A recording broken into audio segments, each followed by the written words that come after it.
विद्यार्थी मित्रों, शुभ प्रभात। मैं शशिकांत शंकर शिंदे आप सभी का ऑनलाइन शिक्षा में स्वागत करता हूँ। मेरे स्कूल का नाम है चेंबूर नाका मनपा मराठी माध्यमिक शाला चेंबूर। विद्यार्थी मित्रों, आज हम उपयोजित लेखन विभाग में से कहानी लेखन इस घटक का अध्ययन करने वाले हैं। इससे पहले यह जानना जरूरी है कि हमारी कृति पत्रिका में उपयोजित लेखन 26 अंक के लिए पूछा जाता है। उपयोजित लेखन में पत्र लेखन, गद्य आकलन, वृत्तांत लेखन, कहानी लेखन, विज्ञापन लेखन, निबंध लेखन के प्रश्न होते हैं, जिसमें से कहानी लेखन इस घटक के लिए 5 अंक होते हैं।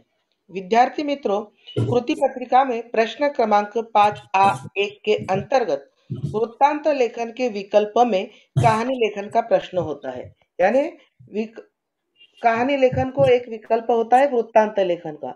या तो वृत्तांत लेखन लिखना होता है या तो कहानी लेखन। यह दोनों प्रश्न एक दूसरे को विकल्प में आते हैं, पर्याय में आते हैं।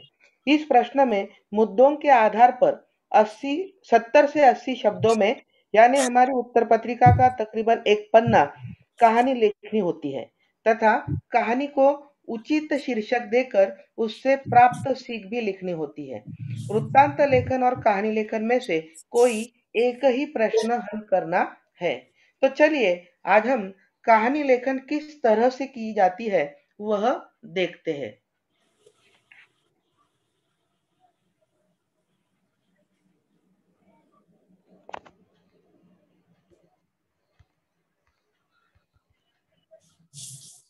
कहानी लेखन की सबसे महत्वपूर्ण बात यह है कि उसमें कोई ना कोई कहानी जरूर होनी चाहिए। यानी कहानी लेखन लिखते समय हम कहानी लिख रहे हैं ऐसा भाव हमारे मन में होना चाहिए। यानी पाठकों को या पढ़ने वालों को भी कहानी लेखन पढ़ते समय उसका आस्वाद या उसका आनंद आना चाहिए। कहानी की विशेषता यह है कि उसमें मनुष्य के जीवन से जुड़ी किसी घटना अथवा कार्य व्यापार का वर्णन किया जाता है। कहानी लेखन में हमेशा घटना या प्रसंग का वर्णन किया जाता है। वह वर्णन कहानी लेखन में इस तरह से होना चाहिए कि जब कहानी लेखन पढ़ते समय या कहानी लेखन जो भी पढ़ रहा है उसे कहानी का आस्वाद या मजा आना चाहिए। तो इसीलिए उसका वर्णन अच्छा होना चाहिए। कहानीकार के पास कहानी लिखने का एक कारण जरूर होता है कि जिसे वह अपनी भाषा और शैली के माध्यम से कहानी में व्यक्त करता है। यानी मैंने पहले ही बताया कि कहानी लिखते समय किसी घटना या प्रसंग का वर्णन किया जाता है और इसी वजह से कहानी लिखने वाला जो है उसके मन में उस घटना के प्रति कुछ ना कुछ भाव होते हैं, कुछ ना कुछ वर्णन होता है और वही वह अपनी भाषा में अपनी शैली के माध्यम से कहानी व्यक्त करता है, लिखता है। कहानी का तात्पर्य यह है कि कहानी के कुछ निश्चित अंग और तत्व होते हैं। कहानी लिखने के लिए कुछ महत्वपूर्ण घटक है। उन घटकों के बिना कहानी लेखन पूरी नहीं की जा सकती है। कि जिनके बिना कहानी आकार नहीं ले सकती, यह तत्व है या घटक है। सबसे पहला घटक है कथा वस्तु। यह सभी घटक हम विस्तृत से वर्णन करने वाले हैं। पहला घटक है कथा वस्तु, फिर चरित्र चित्रण, देश काल और वातावरण परिवेश, संवाद, भाषा शैली, उद्देश्य, प्रतिपाद्य। ये 6 घटकों के बिना कहानी लेखन पूरा नहीं हो सकता है। तो सबसे पहले जो घटक है कथा वस्तु। कथा वस्तु का मतलब होता है कि कहानी में प्रस्तुत की गई घटना अथवा कार्य व्यापार। मतलब कहानी में किस घटना का, किस प्रसंग का वर्णन किया है उसे कथा वस्तु कहते हैं। कि जिस घटना पर कहानी लिखी जा रही है उसे कथा वस्तु या कहानी का मेन यानी घटना कहते हैं। कहानीकार कथ्य के अनुसार यानी कथन के अनुसार, कहानी के अनुसार कहानी का गठन करता है। मतलब कहानी में जो भी घटना या प्रसंग का वर्णन करना है उस घटना को एक क्रम में रखकर उसका वर्णन या गठन कर कर अर्थात वर्णन कर कर उस कहानी को लिखा जाता है। अर्थात उसका आरंभ, विकास और समापन निर्धारित करता है। सभी मुद्दे अगर ध्यान में रखकर कहानी लिखी जाए तो कहानी का आरंभ, उसके बाद उसका विकास और समापन यानी अंत उसके मुद्दों पर आधारित ही होता है। उसके बाद है चरित्र चित्रण यानी पात्र का वर्णन या महत्व। इसके लिए कहानीकार कई ढंग अपनाता है, अलग अलग प्रकार के ढंग अपनाता है। कहानी में जो भी पात्र होते हैं उनके हाव भाव और कार्य ही उनका चरित्र निर्माण करते हैं। कि जैसे किसी डाकू के हाव भाव अलग होंगे और मंदिर के पुजारी के अलग होंगे। मित्रों, इसका मतलब यह है कि कहानी लिखते समय पात्र का जो महत्व है उसको अच्छी तरह से लिखना, यानी पाठकों को, जो कहानी पढ़ने वाला है, उसे उस पात्र का महत्व ठीक तरह से समझ आना, यह भी महत्वपूर्ण है। जैसे कि कहा गया है कि डाकू का अगर वर्णन कर रहे हैं तो उसमें इस तरह से लेखन होना चाहिए कि डाकू जैसे कि बहुत ही क्रोधित होता है, छोटी छोटी बात पर क्रोधित हो जाते हैं, तो इस तरह का लेखन उसमें आना चाहिए। और किसी पुजारी का वर्णन करने जा रहे हैं तो पुजारी का अपने भगवान के प्रति मन में जो प्रेम है उसका भाव भी हमारे कहानी लेखन में आना चाहिए। यानी इसका मतलब यही है कि कहानी किस पात्र के लिए लिखी जा रही, कहानी के पात्र कौन है, उसे ध्यान में रखकर हमें पात्र का वर्णन या चरित्र चित्रण करना होता है। उसके बाद का जो तीसरा महत्वपूर्ण घटक है वह है देश काल और वातावरण, जिसे परिवेश कहते हैं। परिवेश यानी क्या, कि आसपास का वर्णन, हम किस जगह का वर्णन कर रहे हैं उसे परिवेश कहते हैं। कि जैसे कहानी में ली गई घटना का संबंध जिस समय और परिस्थितियों से होता है उसे ही कहानी का परिवेश कहते हैं। यानी कहानी किस समय लिखी गई है, वह प्राचीन काल से संबंधित हो तो उस समय का वर्णन उसमें आना चाहिए, उदाहरण भी उसी समय के होने चाहिए, और किस समय की है उसे कहानी में परिवेश करना बहुत ही जरूरी है। जैसे कि अगर कहानी गांव से संबंधित है तो उसका परिवेश अलग होगा, और यदि शहर से संबंधित है तो उसका अलग होगा। जैसे कि गांव में अगर गांव से संबंधित है तो गांव का वर्णन उसमें आना चाहिए, जैसे कि खेत खलियान, गांव, गाय, जानवर, इनका उल्लेख कहानी लिखते समय गांव के वर्णन में आना ही चाहिए। अगर शहर से संबंधित कहानी हो तो शहर से संबंधित जो बातें हैं, जैसे कि शहर से संबंधित ऊंची मंजिलें वाली इमारतें, रास्ते, रेलगाड़ियां, गाड़ियां आदि की जो आदि का वर्णन है वह सब शहर से संबंधित आना चाहिए। यानी देश काल और वातावरण परिवेश इस घटक से संबंधित सबसे महत्वपूर्ण बात यही है कि कहानी हम किस समय से जुड़ी लिख रहे हैं, किस जगह से जुड़ी लिख रहे हैं, उसका वर्णन उसी तरह से होना चाहिए। उसके बाद का घटक है संवाद। कहानी के विभिन्न पात्र आपस में जो बातचीत करते हैं वही संवाद होते हैं। मतलब कहानी पात्रों के बिना तो पूरी हो नहीं सकती, और वह पात्र आपस में किस तरह से संवाद करते, किस तरह से एक दूसरे से बातें करते हैं, वह भी अच्छी तरह से लिखना जरूरी है। जैसे कि कहानी के विभिन्न पात्र आपस में जो बातचीत करते हैं वही संवाद होते। कि जैसे राधा ने कहा, तुम इतने निष्ठुर क्यों हो? कृष्ण ने जवाब दिया, यह तुम्हारा भ्रम है, मैं तो समस्त जग को समान दृष्टि से प्रेम करता हूँ राधे। मतलब भगवान श्री कृष्ण और राधा, इन दोनों के बीच का जो संवाद है वह संवाद लिखना लिखना भी जरूर है। तुम कहानी कौन सी लिख रहे हो, उसमें जो पात्र है उनका संवाद आपस में अच्छी तरह से ही होना चाहिए। अगर एक पात्र किसी से सवाल पूछता है तो दूसरे पात्र का जवाब भी उसके बाद लिखना जरूरी है। उसके बाद का घटक है भाषा शैली। एक ध्यान में रखिए विद्यार्थी मित्रों की कहानी लेखन करते समय कहानी लेखन की जो भाषा है वो हमेशा भूतकाल में लिखी जाती है। कहानी हमेशा जो घटना बीती हुई हो, जो घटना घट चुकी हो, उसके ऊपर ही कहानी लेखन होता है, कहानी लेखन किया जाता है। और इसीलिए कहानी लेखन में सभी कहानी लेखन की जो भाषा है वो हमेशा भूतकाल में की जाती है। कहानी की भाषा उसकी प्राण होती है। यानी कहानी की भाषा अगर अच्छी तरह से हो, उसे ठीक तरह से शब्द या वाक्य इस्तेमाल किए जाए तो कहानी हमेशा अच्छी ही होती है। और उसकी जो भाषा है तो वह उसकी प्राण होती है। भाषा अगर अच्छी इस्तेमाल नहीं की जाए तो कहानी अच्छी नहीं होती। इसीलिए भाषा शैली कहानी की क्या है, भाषा उसकी प्राण होती है। एक ही कहानी में उसके गठन के अनुरूप भाषा के कई रूप हो सकते हैं। मतलब भाषा के अलग अलग प्रकार के रूप हो सकते हैं।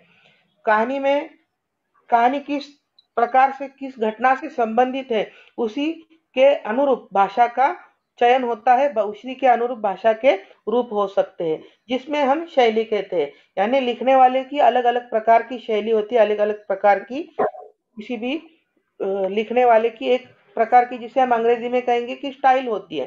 तो शैली कहते हैं भाषा के द्वारा ही कहानीकार अपने पात्रों को सजीव एवं स्वाभाविक बनाता है।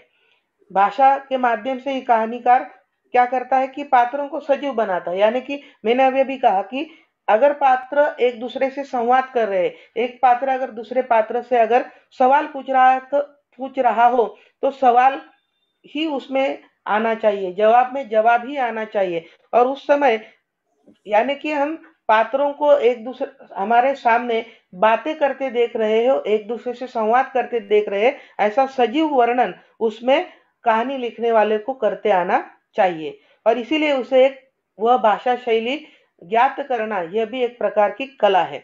सजीव एवं स्वाभाविक बनाता है तथा शैली के द्वारा कहानी को पाठकों के लिए प्रभावी बनाता है। यानी तुम इतनी जितनी अच्छी भाषा शैली का इस्तेमाल करोगे, जितनी अच्छी भाषा का इस्तेमाल करोगे उतनी ही कहानी अच्छी होती है। और आखिर का जो घटक है वह है उद्देश्य या प्रतिपाद्य। मतलब उद्देश्य अथवा प्रतिपाद्य का तात्पर्य कहानी के अभिप्राय से है। मतलब कहानी की रूपरेखा अगर आपको एक बार मुद्दे पढ़कर ध्यान में आ जाए तो आपको उद्देश्य आपको समझ में आता है, कहानी किस लिए लिखनी है, कहानी का उद्देश्य क्या है, कि कहानी लिखने के बाद उससे कौन सी सीख मिलने वाली है। यह ध्यान में रखकर अगर कहानी लिखी जाए तो कहानी हमेशा सही और अच्छी ही होती है। कहानी का उद्देश्य ही उसे महान बनाता है। प्रतिपाद्य को समझे बगैर किसी भी कहानी को ठीक से नहीं समझा जा सकता।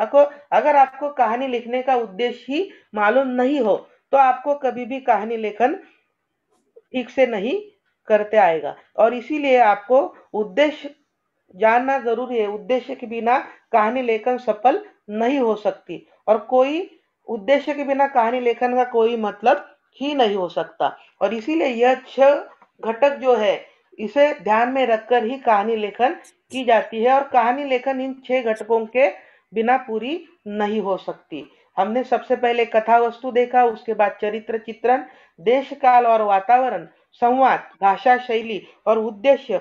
यह 6 घटकों के बिना कहानी लेखन कभी भी पूरी नहीं हो सकती। अभी उसके बाद जो महत्वपूर्ण बात है वह है कहानी लिखते समय ध्यान में रखने योग्य बातें। अगर हम कहानी लेखन कर रहे हैं विद्यार्थी मित्रों, इस घटक को 5 अंक होते हैं, और 5 अंक के लिए अगर हमें कहानी लेखन करना है तो कहानी लेखन करते समय उसके लिए जो ध्यान में रखने योग्य बातें हैं वह भी समझना जरूरी है। अगर वह बातें ध्यान में रखकर अगर आप कहानी लेखन नहीं करते हो तो आपकी कहानी अच्छी नहीं होगी और पढ़ने वाले को उसका आस्वाद भी नहीं मिलेगा। तो सबसे पहली बात है ध्यान में रखने वाली रूपरेखा। कहानी लिखने के पहले पूरी रूपरेखा सावधानी से 2-3 बार पढ़नी चाहिए।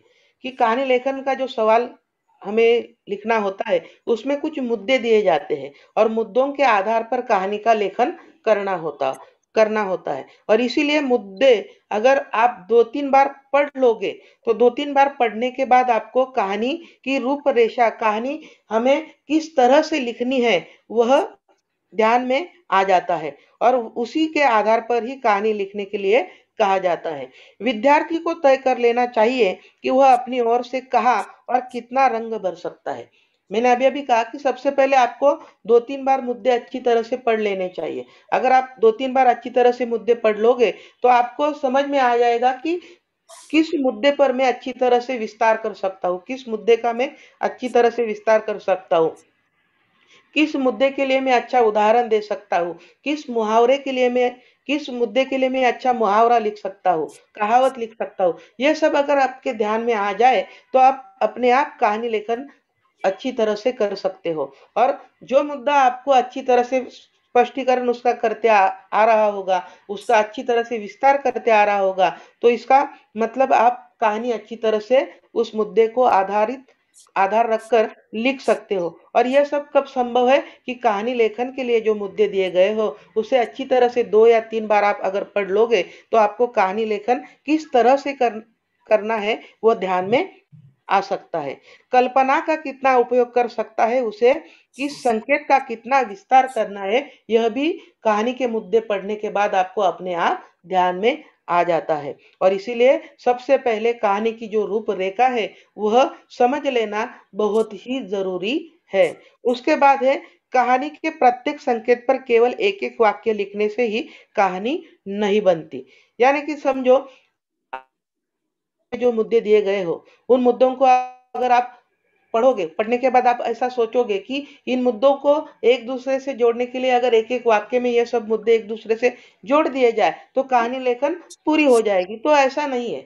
तो उसमें क्या है कि एक एक वाक्य से अगर कहानी आप लिखने से कहानी नहीं बनती, क्योंकि उस एक एक वाक्य में उसका विस्तार करना बहुत जरूरी होता है, उसका वर्णन करना बहुत ही जरूरी होता है। वर्णन, विस्तार और वार्तालाप की त्रिवेणी कहानी में नया रंग भर देती है। मतलब जिन मुद्दों के आधार पर आपको कहानी लिखनी है, उसमें आपको वर्णन करना है, उस मुद्दों का विस्तार करना है और संवाद, वार्तालाप भी आपको अच्छी तरह से लिखना है, तभी कहानी लेखन अच्छी होगी। आप अगर ऐसा सोचोगे कि मुद्दों के आधार पर कहानी लिखनी है, मुद्दे सामने तो दिखाई दे रहे हैं, इन मुद्दों को एक एक वाक्य में जोड़ दिया जाए तो कहानी बन जाएगी। तो विद्यार्थी मित्रों, ऐसा नहीं है। कहानी लिखते समय हमेशा जो मुद्दे हमारे सामने होते हैं, उन मुद्दों का विस्तार करना, वर्णन करना, पात्रों में संवाद लिखना बहुत ही जरूरी होता है, तभी हमारी कहानी बहुत ही अच्छी होगी। तो वर्णन, कहानी में घटना, पात्र या दृश्य का यथोचित वर्णन करना चाहिए। जो दृश्य दिया आपको लिखने हैं, जिस घटना सामने अगर समझ आ गई, उस घटना का जो वर्णन है वो अच्छी तरह से आपको करते आना चाहिए। विस्तार, कहानी ना अधिक छोटी होनी चाहिए और ना अधिक लंबी। मैंने पहले ही कहा कि कहानी बहुत छोटी नहीं लिखनी और ज्यादा लंबी भी नहीं। तकरीबन हमारी जो उत्तर पत्रिका होती है परीक्षा में, उस पत्रिका का, उत्तर पत्रिका का एक पन्ना आपको कहानी लेखन करना है। एक बात ध्यान में रखनी है कि कहानी लिखते समय ज्यादा से ज्यादा 3 परिच्छेद में हमारी कहानी होनी चाहिए। और कहानी लेखन करते समय हमेशा नई बात के लिए, नई घटना के लिए जिसका अगर वर्णन करना है, तो उस समय नया परिच्छेद हमें तैयार करना है। तकरीबन एक पन्ने तक हमारी कहानी होनी चाहिए उत्तर पत्रिका के, और उसमें ज्यादा से ज्यादा 3 परिच्छेद भी होने चाहिए। कहानी ना अधिक छोटी होनी चाहिए और ना अधिक लंबी। आवश्यकता अनुसार कहानी में स्थान, पात्र आदि के नाम देने चाहिए। आप जो कहानी लिख रहे हो, उसमें जो पात्र आप चुनोगे, उनके नाम लिखना भी बहुत जरूरी है। नाम कौन सा भी आप लिख सकते हो, लेकिन आप आपका खुद का भी नाम कहानी में लिख सकते हो, उसके लिए किसी भी प्रकार का बंधन नहीं है। लेकिन नाम हमेशा पढ़ते ही सुनने को अच्छा लगे, ऐसे ही नाम ज्यादातर कहानी में लिखे जाते हैं। जैसे राम, सीता, लक्ष्मण, समीर, सतीश, जो नाम आसान हो, इस तरह के नाम आपको लिखने चाहिए। क्योंकि इसमें सबसे महत्वपूर्ण बात यह भी है कि इसमें शुद्ध लेखन यानी मात्रा को भी ध्यान में लिया जाता है। पहली मात्रा हो, दूसरी मात्रा हो, शुद्ध लेखन को भी ध्यान में लिया जाता है। अगर आप नाम अशुद्ध लिख रहे हो या किसी भी शब्द को अशुद्ध लिख रहे हो, वाक्य अशुद्ध लिख रहे हो, उसमें भी आपके अंक काटे जा सकते हैं। और इसीलिए जितना आसान हो सके उतने आसान भाषा का, शब्दों का, वाक्यों का हमें इस्तेमाल करना चाहिए। वार्तालाप, कहानी में पात्रों के बीच वार्तालाप या संवाद होने चाहिए। जैसे मैंने पहले भी कहा कि अगर कोई सवाल पूछ रहा हो तो लिखने के समय वो सवाल ही महसूस होना चाहिए, उसका जवाब भी तुरंत आना चाहिए। वे बड़े स्वाभाविक होने चाहिए। मतलब कहानी पढ़ने वाले को वह कहानी बहुत ही क्लिष्ट है, कठिन है, उसके शब्द समझ में नहीं आ रहे हैं, शब्द बहुत कठिन है, इस तरह से नहीं होना चाहिए। कि भाषा बहुत ही सरल, शुद्ध और शब्द भी बहुत ही सरल इस्तेमाल किए जाने चाहिए। संवाद छोटे और स्पष्ट हो, यानी एक एक वाक्य के या ज्यादा से ज्यादा 2 वाक्य के संवाद होने चाहिए। 4-4 वाक्य या 5-5 वाक्य के संवाद उसमें नहीं लिखना है। उनसे पात्रों के चरित्र की विशेषता प्रकट होनी चाहिए। आप जिन पात्रों का उल्लेख कहानी में कर रहे हो, उनकी चरित्रता, विशेषता, उनके स्वभाव गुण भी उसमें तुरंत महसूस होने चाहिए। इस प्रकार की भाषा हमारी होनी चाहिए। तीसरा जो महत्वपूर्ण बात है कहानी लिखते समय, कहानी के विचारों में प्रवाह एवं एक सूत्रता होनी चाहिए। विचारों में प्रभाव होने चाहिए, एक सूत्रता होनी चाहिए, एक मुद्दा दूसरे मुद्दे से संबंधित ही होना चाहिए। जो कहानी लिख रहे हैं उसका क्रम भी आपको ध्यान में रखकर ही लिखना है। जैसे कि देखो, एक उदाहरण के तौर पर एक मैं छोटी सी कहानी आपको बताता हूँ कि जो आपने स्कूल में तीसरी या दूसरी कक्षा में पढ़ी होगी। प्यासा कौवा, यह कहानी सब विद्यार्थियों को मालूम है। कि मैंने कहा कि विचारों में प्रभाव और एक सूत्रता होनी चाहिए। अभी प्यासा कौवा, इस कहानी में क्या था कि जो कौवा है उसे प्यास लगी थी और पीने के लिए उसे पानी चाहिए था। जब वो पीने के लिए पानी ढूंढने जाता है तो एक बड़े से घड़े में उसको पानी दिखाई देता है, लेकिन उस घड़े में पानी बहुत ही नीचे होता है, उस पानी तक उसकी चोंच नहीं जा सकती थी। इसीलिए वो क्या करता है कि छोटे छोटे पत्थर उठाकर उस घड़े में डालता है। उससे क्या होता है कि पानी घड़े पत्थर डालने से पानी ऊपर आता है और कौवा पानी पीकर अपनी प्यास बुझा देता है। इसमें जो क्रम है वो उसी क्रम से कहानी अगर लिखी जाए, उसी प्रवाह से अगर कहानी लिखी जाए तो कहानी की परिणाम कारकता हमारे अपने आप ध्यान में आती है। अगर यह क्रम उल्टे सुलटे हो गए कि सबसे पहले घड़ा भरा था और फिर कौवे ने पानी पी लिया, ऐसा आपने दो ही वाक्य में अगर कहानी लिख दी तो इसका परिणाम कुछ भी नहीं होगा, उसका परिणाम शून्य होगा। और इसीलिए सभी मुद्दे ध्यान में रखकर, मुद्दों का क्रम ध्यान में रखकर उसको विस्तारित करना चाहिए, उसी प्रभाव में कहानी आगे आगे ले जानी चाहिए। चौथी महत्वपूर्ण बात है कि रूपरेखा में दिए गए किसी संकेत को छोड़ना नहीं चाहिए। मतलब मैंने अभी अभी अभी कहा कि मुद्दों को ध्यान में रखकर कहानी लिखनी चाहिए। जो मुद्दे क्रम में दिए गए हो उसी क्रम से आगे आगे बढ़ना है, किसी भी मुद्दे को छोड़ना नहीं है। इससे संकेतों का पारस्परिक संबंध ठीक से बना रहता है और कहानी स्वाभाविक लगती है। अगली महत्वपूर्ण बात है कि रूपरेखा के संकेतों का क्रमशः लेना चाहिए, अर्थात उन्हें उलट पुलट न किया जाए। अभी अभी मैंने कहा कि जैसे कौवे की कहानी हमने देखी तो उसमें क्या है कि प्यासे कौवे की जो शुरुआती अवस्था थी कि उसे प्यास लगी थी और अंतिम अवस्था क्या थी, वह अपनी पानी पीकर अपनी प्यास बुझाता है। यह सभी घटनाक्रम जो है वह एक के बाद एक क्रम से ही आने चाहिए। उसमें उलट पुलट अगर आप क्रम करते हो तो कहानी की परिणाम कारक नहीं होती है। और इसीलिए कहानी के जो संकेत है, मुद्दे है, उन्हें क्रमशः लेना चाहिए, अर्थात उन्हें उलट पुलट नहीं करना चाहिए। परिच्छेदों में विभाजन, पूरी कहानी एक ही परिच्छेद में लिखना भूल है। अगर आप, मैंने पहले भी कहा कि नई घटना हो, किसी प्रसंग का वर्णन हो तो उसके लिए परिच्छेद को बदलना चाहिए। पूरी कहानी एक ही परिच्छेद में लिखना भूले, वो परिणाम कारक नहीं हो सकती। कहानी में कम से कम 3 परिच्छेद तो होने ही चाहिए। उसमें कम से कम 3 परिच्छेद होने चाहिए। संकेत के महत्व के अनुसार परिच्छेद का विस्तार होना चाहिए। संकेत के महत्व के अनुसार इसका मतलब क्या? अगर नई नई घटना है, नया प्रसंग है, नया मुद्दा है तो उस समय परिच्छेद को बदलना चाहिए। नया परिच्छेद में नए विचार आने चाहिए, नई घटना आनी चाहिए, ताकि पढ़ने वाले को तुरंत वह परिच्छेद पढ़कर उस घटना का वर्णन समझ आ जाए। भाषा शैली, कहानी की भाषा शैली का अपना अलग महत्व है। कहानी की भाषा सरल, स्वाभाविक और प्रवाहमयी होनी चाहिए। सरल होनी चाहिए और स्वाभाविक होनी चाहिए कि कहानी पढ़ने वाले को उसमें बहुत ही कठिन शब्दों का, बहुत ही कठिन वाक्यों का इस्तेमाल किया गया हो, इस तरह से कहानी लेखन नहीं होना चाहिए। आगे की जो महत्वपूर्ण बात है वह है व्याकरण की दृष्टि से भाषा शुद्ध होनी चाहिए। मैंने अभी भी कहा कि कहानी लेखन इस घटक को 5 अंक है। उसमें से 5 अंक में से सबसे पहला अंक जो आता है वो शीर्षक के लिए जाता है।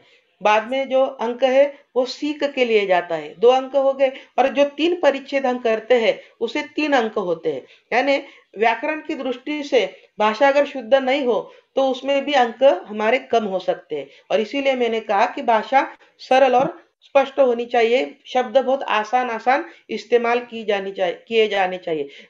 शब्द की जो मात्राएं है, पहली मात्रा हो, दूसरी मात्रा हो, वो हमेशा ध्यान में रखकर लिखना चाहिए। मात्रा अगर आप गलत देते हो, अशुद्ध शब्दों का इस्तेमाल करते हो, अशुद्ध वाक्यों का इस्तेमाल करते हो, व्याकरण दृष्टि से भाषा अगर शुद्ध नहीं होती तो उसके लिए भी कहानी लेखन में अंक काटे जाते हैं। और इसीलिए सबसे महत्वपूर्ण बात ध्यान में रखने की क्या है कि व्याकरण की दृष्टि से भाषा भी कैसी होनी चाहिए, शुद्ध होनी चाहिए। वर्ण विन्यास और विराम चिन्हों की ओर उचित ध्यान दिया जाना चाहिए। वर्ण विन्यास इसका मतलब है अक्षरों को जोड़ना, जिसे हम मराठी में कहते हैं जोड़ शब्द। और विराम चिन्ह, सही जगह पर विराम चिन्हों का भी इस्तेमाल किया जाना चाहिए और उचित किया जाना चाहिए, और वह ध्यान रखकर ही किया जाना चाहिए। अगली महत्वपूर्ण बात है, मुहावरों और कहावतों का यथास्थान प्रयोग कहानी में जान डाल देता है। अगर कहानी लिखते समय आप मुहावरों या कहावतों का इस्तेमाल करते हो तो उससे कहानी हमेशा प्रभावित होती है, अच्छी होती है, पढ़ने वालों को भी उसको उसका आस्वाद मिलता है। जिस समय आप कहानी में अगर मुहावरे कहावतों का अगर इस्तेमाल करते हो तो उनके नीचे उन्हें अधोरेखित कीजिए। मुहावरा अगर कहानी में इस्तेमाल करोगे तो उस मुहावरे को अधोरेखांकित कीजिए, कहावतों को भी अधोरेखांकित कीजिए, ताकि जो पढ़ने वाला हो उसे भी समझ आए, और जो आपके कृति पत्रिका को जो शिक्षक अध्यापक जो चेक करके देंगे उनको भी यह ध्यान में आ जाना चाहिए। और इसी के लिए आपको परिणामकारक कहानी अगर आप लिख सकते हो, इस तरह का अगर आप इस्तेमाल करोगे मुहावरे या कहावतों का, तो आपको अच्छी तरह से अंक भी प्राप्त होंगे। प्रारंभ और अंत, कहानी का प्रारंभ और अंत दोनों संक्षिप्त, रोचक और भावपूर्ण होने चाहिए। मैंने पहले भी कहा कि अंत, आरंभ और अंत, इसको ध्यान में रखकर ही कहानी लिखनी चाहिए।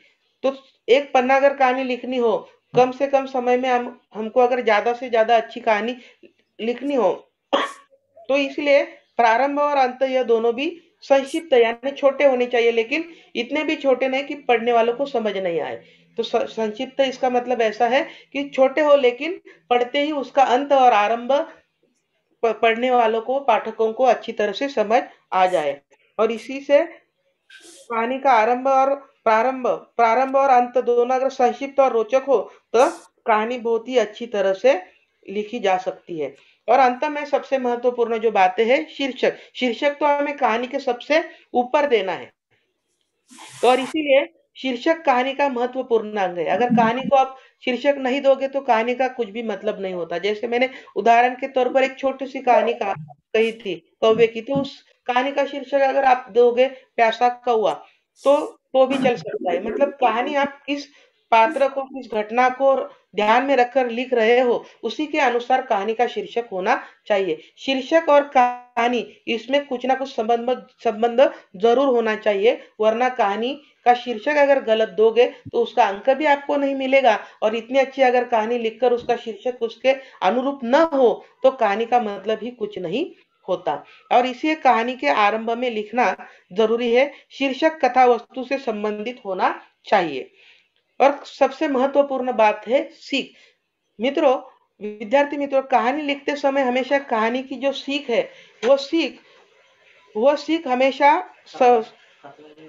वह सीख हमेशा ध्यान में रखकर ही करनी चाहिए, क्योंकि सीख को अगर आप भूल जाते हो तो उस सीख को ध्यान में रखकर अगर आप कहानी नहीं लिखते हो तो उस कहानी का कुछ भी मतलब नहीं होता। और इसीलिए कहानी लिखने के बाद आपको सीख ध्यान में रखना बहुत ही जरूरी है। अंत में कहानी से मिलने वाली शिक्षा या सीख, नसीहत या उपदेश अथवा बोध का उल्लेख होना चाहिए। इससे कहानी का तात्पर्य आसानी से समझ में आ जाता है। सीख स्पष्ट और संक्षिप्त होनी चाहिए। मतलब कहानी की सीख जो है वो स्पष्ट और संक्षिप्त होनी चाहिए, यानी सीख आप लिखोगे तो ही कहानी परिणामकारक होगी, और पढ़ने वालों को भी उस कहानी से क्या सीख लेनी है वह भी समझ आ जाएगा। उदाहरण के तौर पर हम उदाहरण के तौर पर हम एक कहानी देखेंगे। निम्नलिखित मुद्दों के आधार पर 70 से 80 शब्दों में कहानी लिखकर उसे उचित शीर्षक दीजिए तथा सीख लिखिए। विद्यार्थी मित्रों, आपके कृति पत्रिका में आपको परीक्षा में इसी तरह का सवाल पूछा जाएगा और उसमें इसी तरह के मुद्दे दिए जाएंगे। एक उदाहरण हम देख रहे हैं, लेकिन ऐसे ही मुद्दे देकर आपको कहानी को 70 से 80 शब्दों में लिखना है। एक कौवा और एक हंस, दोनों में मित्रता, दोनों का आकाश में उड़ना, सड़क से एक ग्वाले को दधीपात्र लेकर गुजरते हुए देखना। कौवे का पात्र पर चुपचाप बैठकर दही खाने का आग्रह, हंस का इनकार, कौवे का घसीट कर ले जाना, कौवे का चोंच नचा नचा कर दही का स्वाद लेना, हंस का बैठे रहना, आहट पाकर कौवे का उड़ जाना, हंस का पकड़ा जाना और परिणाम। अभी विद्यार्थी मित्रों, ये मुद्दे अगर आप पढ़ोगे, पढ़ने के बाद आपको समझ में आ गया कि इस कहानी में प्रमुख दो पात्र है, एक कौवा और दूसरा है हंस। और इसमें जो संवाद होना चाहिए वो किस तरह से होना चाहिए, वो अपने आप इन मुद्दों को अगर आप 2-3 बार पढ़ लोगे तो अपने आप आपको समझ में आ जाएगा। तो सबसे महत्वपूर्ण यही बात है कि कहानी लेखन करते समय जो मुद्दे दिए जाते हैं उनको 2 या 3 बार पढ़ लेना जरूरी है। उससे पढ़ने के बाद अपने आप आपको कहानी लेखन किस तरह से की जाती है वो समझ में आएगा। तो यह कहानी का नमूना हम देखते हैं। उसे हमने शीर्षक दिया है हंस और कौवा अथवा बुरी संगति का परिणाम। एक पर्वतीय नगर था। देखो शुरुआत किस तरह से की है। कहानी में जो मुद्दे दिए जाते हैं उसकी शुरुआत आप अपने तरह से कर सकते हैं। कुछ नगर का उल्लेख कर सकते हैं, किसी गांव का उल्लेख कर सकते हैं। एक पर्वतीय नगर था। वहां सड़क के किनारे एक वृक्ष पर एक कौवा रहता था। उसी वृक्ष पर एक हंस भी रहता था। दोनों में अच्छी मित्रता थी। दोनों दूर दूर तक आकाश में उड़ते थे, पेड़ पर उछल कूद करते थे और खुश रहते थे। देखो अभी पहले जो मुद्दे दिए थे हंस और कौवा, उसे किस तरह से विस्तारित किया है कि पढ़ते ही समझ में आ रहा है कि कौवा और हंस ये दोनों मित्र थे। वो एक वृक्ष पर हमेशा बैठते थे और साथ में रहते थे। एक दिन कौवा और हंस दोनों पेड़ पर, उन्होंने एक ग्वाले को सिर पर दधी पात्र लेकर सड़क पर से गुजरते हुए देखा। ग्वाला यानी दूध बेचने वाला। तो वह सिर पर क्या लेके जा रहा था? दधी पात्र। उसमें दही थी। उस पात्र में क्या थी? दही थी। दही देखकर कौवे के मुंह में पानी भर आया। उसने हंस से कहा, चलो हम दोनों दही के हांडी के मुंह पर बैठकर दही का स्वाद ले। तो कौवा हंस को कहता है कि हम उस पात्र के मुंह पर बैठते हैं और दही का आस्वाद लेते हैं। लेकिन हंस ने कहा, इस तरह चोरी से किसी की चीज खाना अच्छी बात नहीं है। मतलब किसी की चीज चोरी से खा लेना अच्छी बात नहीं। वाकई में हमें चोरी करना बहुत ही बुरी बात है। कौवे को यह बात बिल्कुल मतलब अलग नहीं लग रही। उसे ऐसे लग रहा कि पात्र में से अगर थोड़ा बहुत दही खा लिया तो कोई भी गलत बात नहीं है। लेकिन हंस क्या कहता है कि यह बात गलत है कि किसी की चीज लेना या किसी की चीज बिना पूछे खाना, यह बात तो गलत है। उसे यह बात ठीक नहीं लगती, इसलिए वो कौवे की बात नहीं मानता। लेकिन वह कहता है कि मैं तो नहीं आऊंगा। इस पर कौवे ने हंस को अपनी मित्रता की कसम खिलाई और बलपूर्वक खींच कर उसे दही की हांडी के मुख पर ले गया। तो वो क्या करता है? कौवा हंस को मित्रता की कसम दिलाता है और कसम दिलाकर वह बलपूर्वक यानी जबरदस्ती खींचकर उसे उस हंस को उस दही के हांडी के मुख पर ले जाता है। कौवा चोंच मटका मटका कर दही का स्वाद लेने लगा, जबकि हंस चुपचाप बैठा रहा, क्योंकि उसे यह बात अच्छी नहीं लगती थी। किसी की चीज लेना या उसे बिना पूछे खाना, यह बात हंस को अच्छी नहीं लग रही थी। अचानक ग्वाले को हांडी पर किसी के होने की भनक लगी। उसे लगा कि कोई ना कोई इस हांडी के ऊपर बैठा है और कुछ ना कुछ कर रहा है। उसने एक हाथ से हांडी कसकर पकड़ी और दूसरा हाथ ऊपर उठाकर टटोलने लगा। उसने क्या किया कि हांडी को एक हाथ से पकड़ लिया और दूसरे हाथ तो वो टटोलने लगा कि क्या है हांडी के ऊपर, किस तरह कौन है, यह टटोलने लगा। आहट पाते ही कौवा फौरन उड़ गया। कौवे को समझ में आ गई कि कोई हमें पकड़ लेगा, तो इसकी आहट लग गई, इसलिए कौवा फौरन उड़ गया। लेकिन और हंस ग्वाले की पकड़ में आ गया। लेकिन हंस ने ऐसा नहीं किया। उसके समझ में नहीं आया, इसलिए वो वहां पर बैठा ही रहा और उसके पकड़ में कौन आ गया? हंस। लेकिन असल में दही किसने खाई थी? कौवे ने। और लेकिन पकड़ में कौन आ गया? हंस। क्रोधित ग्वाले ने हंस को मार डाला और जो ग्वाला था वो बहुत ही क्रोधित हो गया। उसे लगा कि मेरी पात्र में से दही चुराकर हंस ही खा रहा था। उसे बहुत गुस्सा आया और उसने क्या किया? हंस को मार डाला।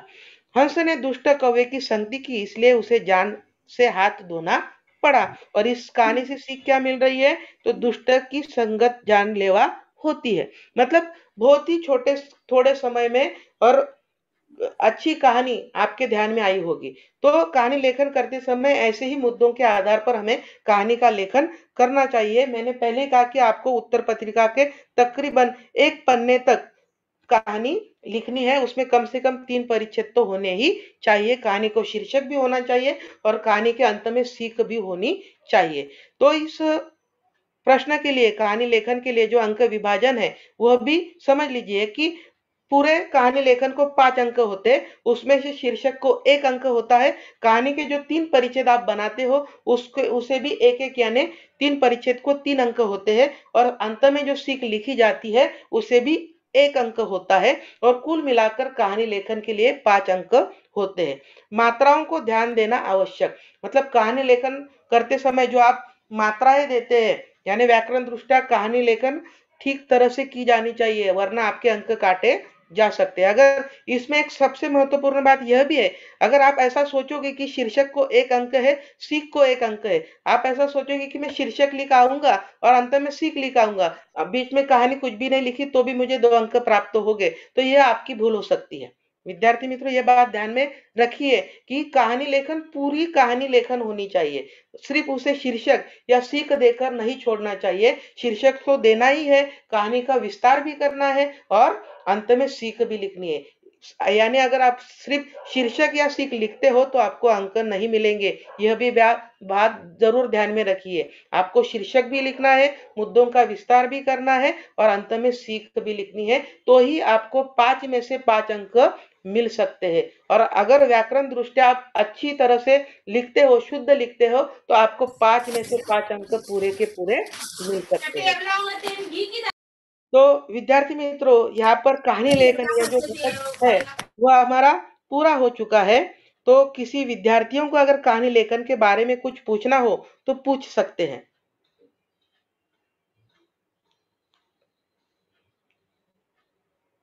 कहानी लेखन का यह घटक अगर किसी को समझ नहीं आया हो, किसी मुद्दे के आधार पर कुछ पूछना हो तो आप पूछ सकते हो।